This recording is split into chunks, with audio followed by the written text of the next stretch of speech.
पितृपक्ष का नाम आते ही सबसे पहले जिस तीर्थ का स्मरण होता है वह है गया।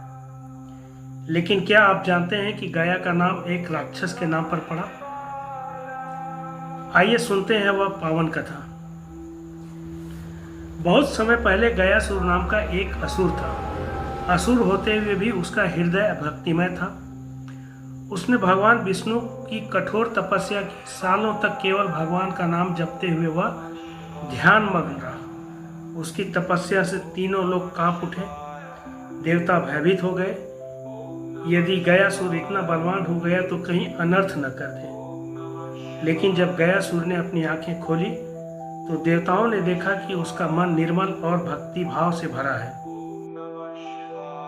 देवताओं ने गयासुर को वरदान दिया, हे गयासुर, तुम्हारा शरीर इतना पवित्र हो गया है कि अब यह धर्म का आधार बनेगा।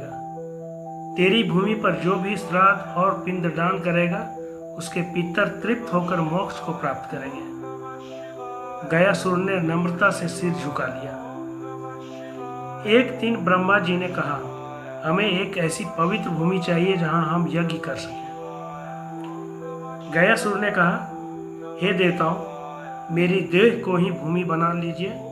और गयासुर धरती पर लेट गया। देवताओं ने उसकी पीठ पर यज्ञ प्रारंभ कर दिया। लेकिन जैसे जैसे यज्ञ आगे बढ़ा, गयासुर का शरीर हलचल करने लगा। यज्ञ में विघ्न देखकर देवताओं ने भगवान विष्णु को पुकारा। विष्णु भगवान प्रकट हुए और उन्होंने अपने चरणों से गयासुर को दबा दिया। गयासुर शांत हो गए और यज्ञ सफलतापूर्ण पूरा हुआ।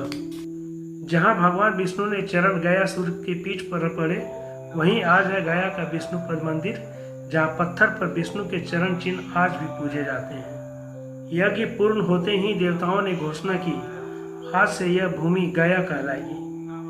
यह पितृकर्म का सर्वोच्च स्थल होगा। यहाँ किया गया पिंडदान अनगिनत पीढ़ियों को मोक्ष देगा। भूले बिसरे पितर भी यहाँ तृप्त होंगे। यही कारण है कि पितृपक्ष में लाखों लोग आज भी गया पहुँचते हैं और अपने पितरों को श्राद्ध करते हैं। गयासुर भले ही असुर था, पर उसकी तपस्या और भक्ति ने उसे अमर कर दिया। आज गया केवल एक शहर नहीं बल्कि मोक्ष की नगरी है। पितरों का सम्मान करना, उनकी आत्मा की शांति के लिए प्रयास करना, यही सच्ची भक्ति है। जय श्री राम, हर हर महादेव।